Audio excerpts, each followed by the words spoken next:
Welcome to the Hickory podcast. I am Dr. Ann Vertovec with my co-hosts, Sharon Anderson Morris and Wilfred Audley. Hickory stands for Hope, Health, and Healing in concert with ourselves and the earth.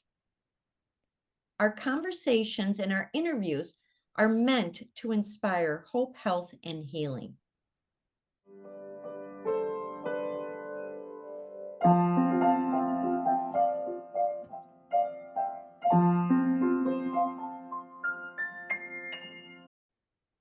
Welcome back, everybody, to the Hickory podcast. We apologize for the short hiatus that we had over the past couple months.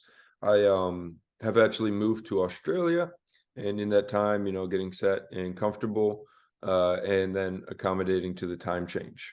So we're happy to be back. We could consider this season 2, the Hickory, and we wanted to take a portion of the beginning of season 2 to essentially get to know all of us a little bit more. Our background, our history with the environment, our connection to the environment, and kind of get a little more in tune with who we are for the audience. So for today's episode, we are going to highlight Dr. Ann Vertovec, my mother. She has been, obviously an emergency physician for some years now, over 30 some years. And now she is, making the transition into integrative medicine, as well as becoming kind of a thought leader in that world, giving lectures and presentations to university students, as well as communities of physicians. So without further ado, Dr. Ann Vertovec.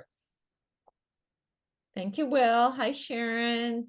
So glad to be back. So, yeah, we thought it'd be nice to understand our backgrounds as we go forward interviewing.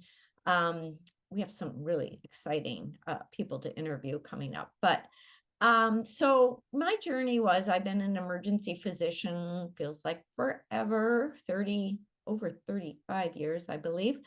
I was noticing in the past 10, 15 years, increased incidence of chronic pain, obesity, associated diabetes, the children and adolescents having increasing prevalence of various illnesses that I only thought were adults, such as like gallbladder disease, the rise of non-alcoholic fatty liver disease, which is associated with the metabolic syndrome and the obesity, and also depression, of course, in the youth. And I just felt like in the emergency department, I wasn't helping this population anymore, that there were some serious changes in the health of the general population. And so I searched for something that could help me prevent illness in these patients and not just try to teach them or pass them a Band-Aid when they're coming in with their chronic conditions. And that's when I turned to integrative medicine. And specifically for me, lifestyle medicine, looking at nutrition, exercise, exposure to nature, and relaxation techniques, along with sleep, are sort of the core areas that I look at. The integrative medicine is a vast specialty and encompasses many things, including like acupuncture and natural supplements. But I focused on these as part of the emergency department. And I kind of had a eureka moment after I was studying all this, and in the setting of climate change, I was finally able to combine my lifelong interest in the environment and protecting nature with my medical knowledge. And that is that I do believe human health is linked to planetary health. And so I really am spending this chapter in my career trying to educate about planetary health, nature as medicine, and the links, along with sustainable eating and other areas. So I wanted to briefly just talk about today about nature as medicine. It's something that is intuitive, excuse me, that obviously man has evolved as part of nature, and there are connections that we have innately with nature, and we need nature to survive. And I think that's sort of a concept that is coming back into reality, which is wonderful. I mean, to me, humans are increasingly disconnected from nature. 4 of every 5 Americans live in an urban area. And this statistic frightens me, that over 90% of our time is spent indoors in the United States. We are not outside at all. And some people will say there's no such thing as bad weather. It's just bad clothing for the weather, bad preparation for the weather. So, you can't just say the weather is crappy is the reason you're not outside. Sorry about that bad word. So I do want to mention some of the benefits of nature, because there's actually a lot of research studying the benefits of nature, even though to me it's very intuitive. And so some of the physical benefits include improved pain control, immune function, sleep, child development, and general health, and reduced mortality. So specifically, when you address illnesses, they have found lower obesity rates, diabetes rates, blood pressure, heart disease, congestive heart failure, asthma, all related to increased exposure to nature. How much do you need? One study suggests just 2 hours a week, and that can include virtual exposure to nature. If you're unable to go outside, if you live in an area that you don't feel safe to go outside, even just viewing pictures of nature, or something on your wall that's nature, or looking outside at the window, does have benefits Wow. for you.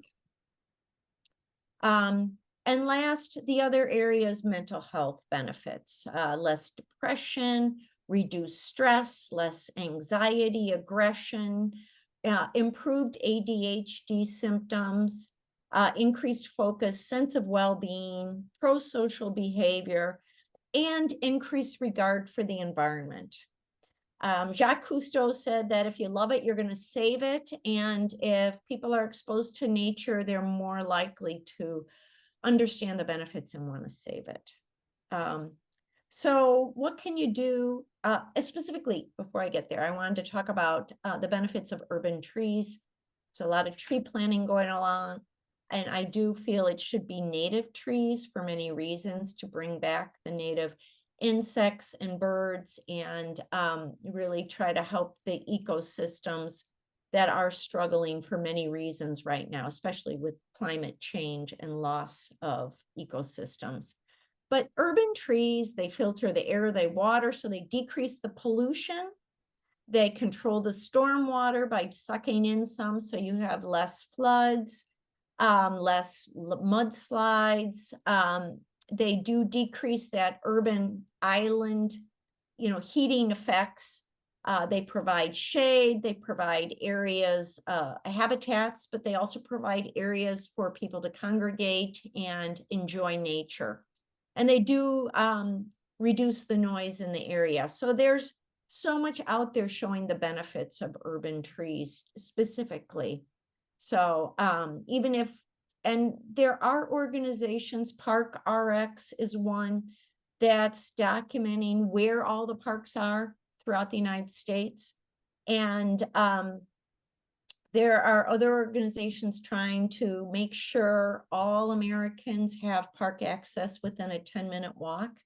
Obviously, it's just starting, but so there's hopes for having access to nature for all. And some of the things I would suggest for people listening on how to reconnect, well, when you're outside, turn off your devices, focus on the surroundings, maybe focus on a tree you see out your window and see how it changes every day. Listen for the birds and the animals. Touch, make sure you feel the leaves and the barks, and smell a flower, use all your senses to enjoy nature. And if it's safe, not in the snowstorm I'm seeing, but take your shoes off and walk barefoot in the nature. That's real important to feel the ground. So I just wanted to mention those few things because I think there is hope that, and nature brings so much benefits to us. I know that you two feel the same way, but I wanted to kind of talk about my journey and why I am such an advocate of nature for your mental, physical, emotional, social health, and for the environment. So thank you. Thank you, I don't Dr. know. Vertovec. I really like Thank that. you. I just have kind of one last question, to keep this sweet and short, but I know you obviously, being my mother, and you studied nature in college, you studied wolves in college. You've kind of, ever since I've known you, you've been this champion for the environment and nature. When did that start, and how did that come to fruition? That's interesting. I grew up in a yard that had this like fish pond in the backyard, and so it was always like this unique kind of natural environment in our backyard. And I think that started me. And then I did go to a camp in Upper Peninsula, Michigan, that influenced me strongly about loving the outdoors and being in the environment, and specifically the Midwest. And I think, those were kind of the main things. I mean, my parents are always outside, but they were more golfers, played tennis and stuff. We didn't like camp as children or any of that, but I really felt a connection. I think it's innate. My name Vertovec means keeper of the garden.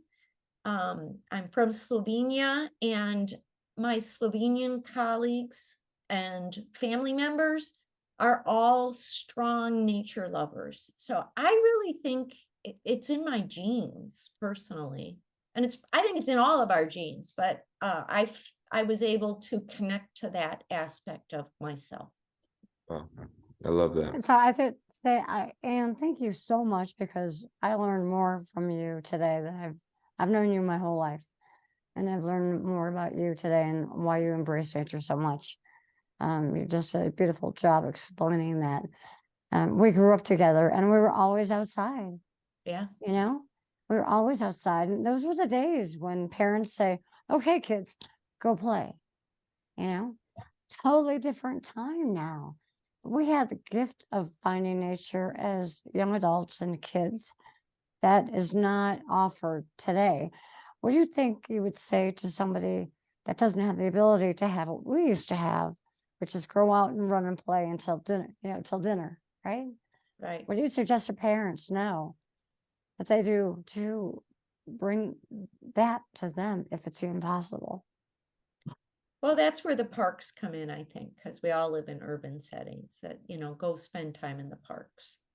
And maybe don't have an agenda. Don't bring a million things to do, because sometimes it's the exploration. It's sometimes allowing your mind to just kind of focus on the surroundings instead of, I got to play this game there. I got to do this there, and just focus. I think you end up appreciating it more. You look for the bugs.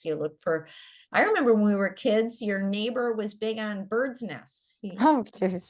Yeah, he had birds' nests. I remember that, and I was like, oh, that's kind of cool. He's looking for birds' nests. And Yeah, but he loved, I'm in touch with him today.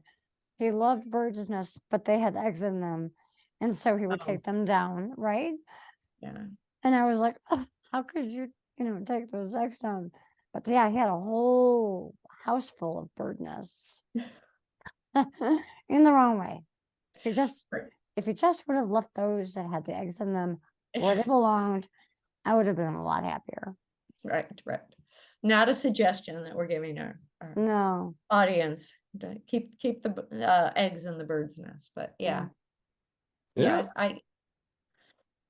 Yeah, no, absolutely. I think this has been very insightful, a quick little rundown of your path, and I'm super proud and excited for you. And I just can't wait to see what you do next with this integrative medicine, and I thank you for getting me into out in nature early and often in my youth.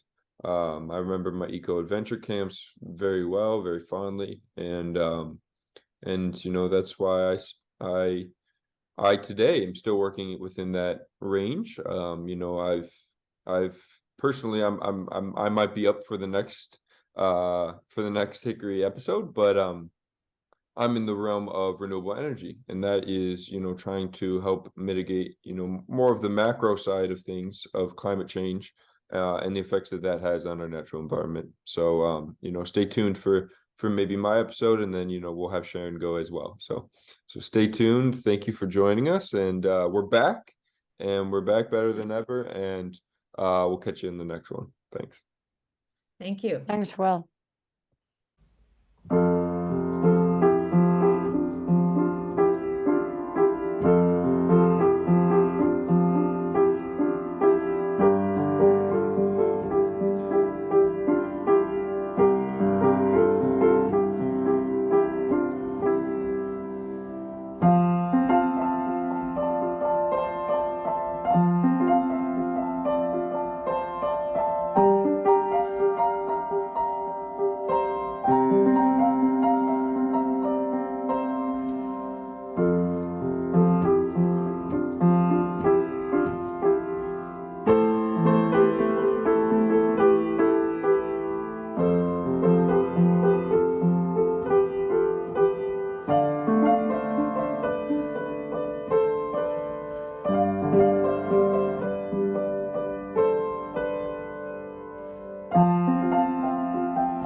This original score was written and performed by my co-host, Sharon Anderson Morris. Thank you, Anne. Until the next podcast, we hope that you can get outside and experience the healing wonders of nature.